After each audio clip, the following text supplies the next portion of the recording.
Hello and welcome to our next video blog.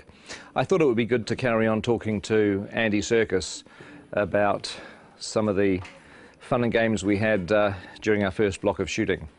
Andy?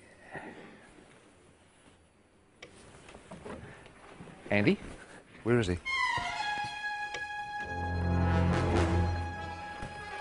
Andy? What is this place? This isn't Wellington. Where am I? Isn't this where James Bond crashed his Aston Martin in 1964?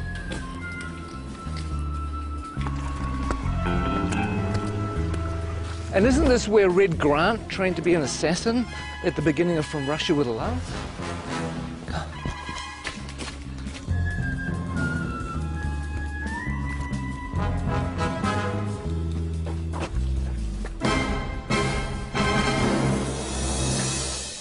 You know what? I think we should just run the blog anyway.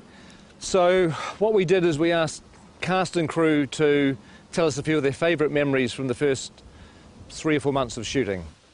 So please enjoy that and I'll go figure out where I am.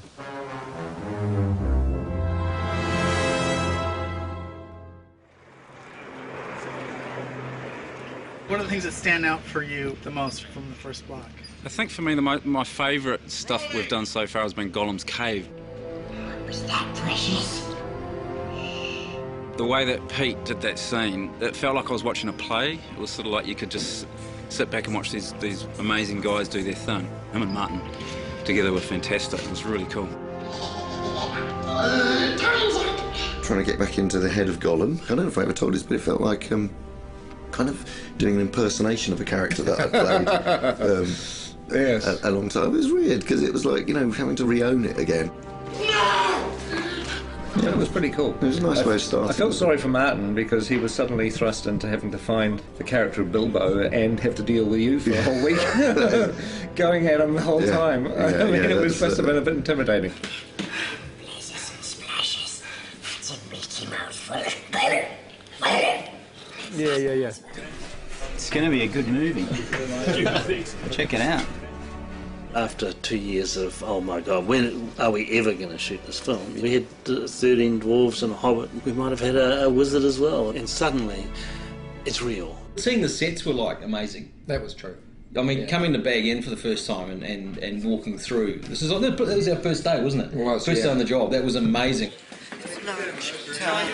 Can you name them? Name the dwarves. Ori Dori Nori, Biffa Bobba, Biffa... Biffa Bobba Biffa, Ori Nori Nori. I can never remember. See, that's the problem. You can't even remember who they are. You have Philly and Killy. There's Thorin, and there's Gloin, and there's Oin, and Dwalin and Balin, and there's Biffa, Boffa and Bomber, and then there are the three Dori, Nori and Ori. I think that's it, isn't it? I think so. 13 Dwarves is one of the reasons why I dreaded The Hobbit and why I really didn't think I was going to make it for such a long time. But the irony is it's turned out to be one of the joys of the film. Oh my God.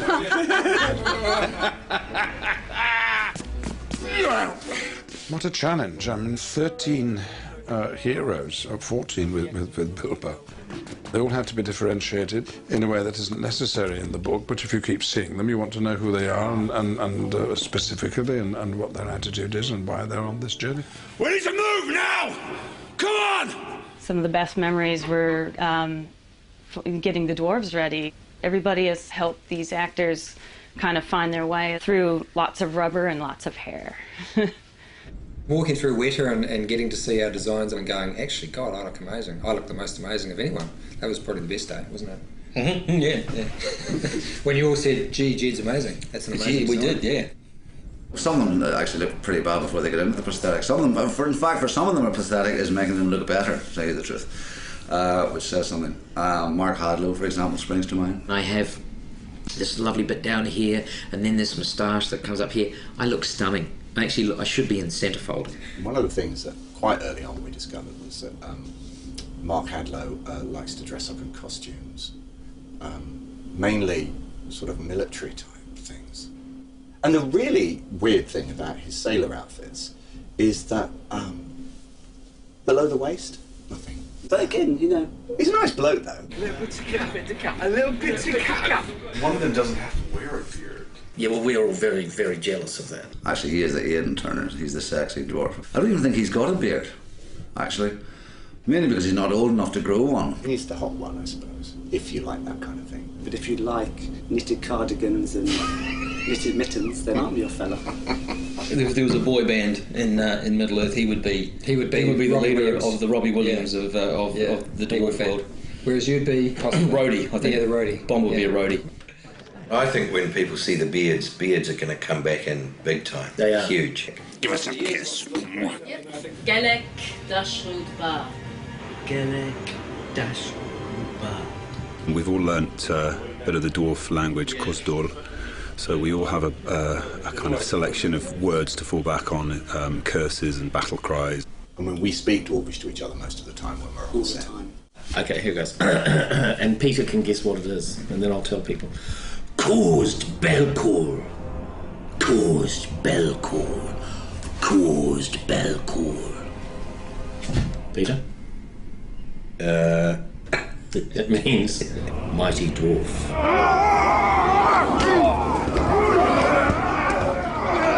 We had Trollshaw. Well, you got to do all the fun stuff in Trollshaw. Yeah, we did. I had to shoot dialogue and things, and he got to do all the good fighting troll stuff. That is the great thing about the dwarves is that even though there's this comic element to some of the characters, not all of them, but some of them, when they fight, they really fight. We started with 3 months of intense training. We did stunt fighting, we did horse riding. We did the gym 4 times a week. We did dwarf movement intensely. They were trying to get us to a point where they could actually kill us and bring us back from the dead, kill us, bring us back from the dead, all the CPR and stuff like that, because that's what it'll be like on set. They did it by breaking us down. Yeah. They did it by essentially reducing us to the absolute amoeba stage and then building us up again as dwarfs. We've come through it as better dwarves, I feel. I do too. I know that William's discovered his inner dwarf. I have. Well, we all have, actually. It's a frightening thing, but this is the job that had to be done. If I could say key moments in Block 1, arriving in Rivendell and meeting Elrond and dining at his table, it really feels like you're stepping into Middle-earth. There are some who would not deem it wise. What do you mean? You're not the only guardian to stand watch over Middle-earth. I remember it now, but later on. I love working with Hugo and Kate back in Rivendell again. That was fantastic. Hello. Welcome.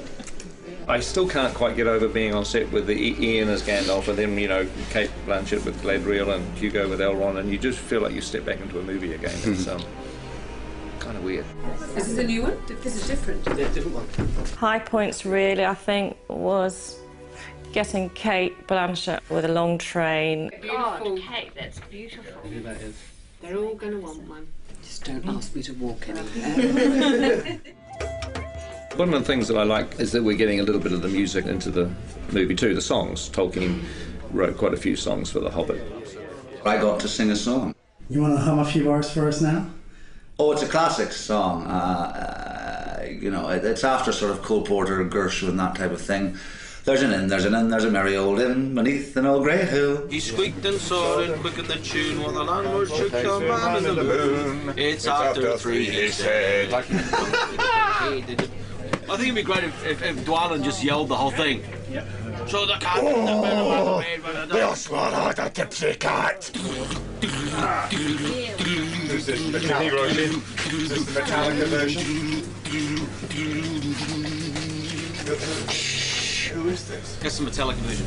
Whether I'll be singing at the Oscars is a different matter, but hopefully some people might sing it in the shower. Oh, excuse me.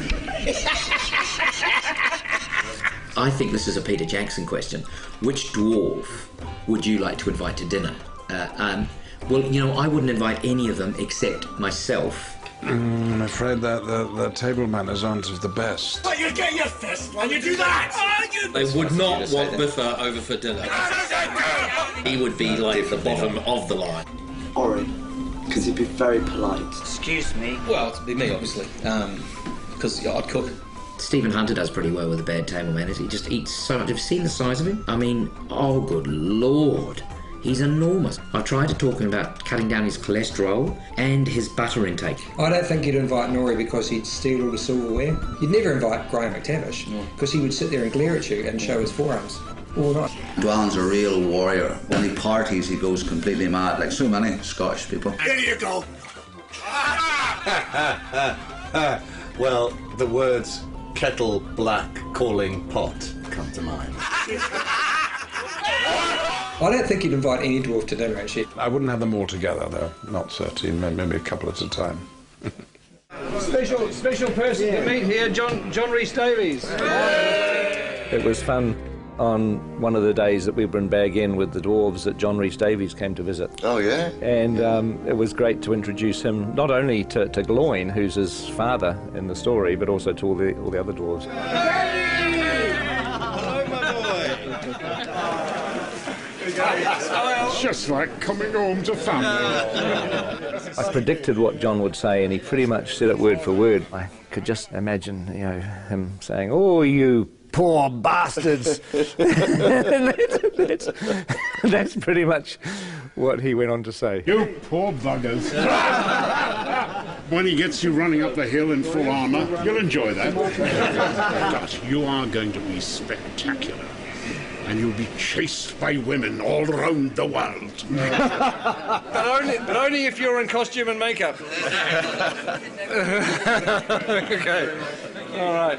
We've been here since January the 13th. So what is that, 5 months? And we haven't even scratched the surface. Who are you doubling, Pete? I'm doubling Stanley Kubrick.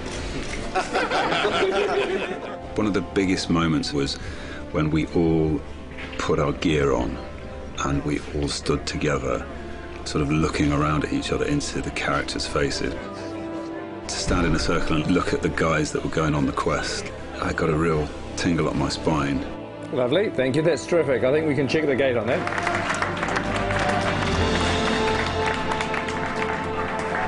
Thank you very much. Thank you, guys. Thanks, guys. Thanks very much.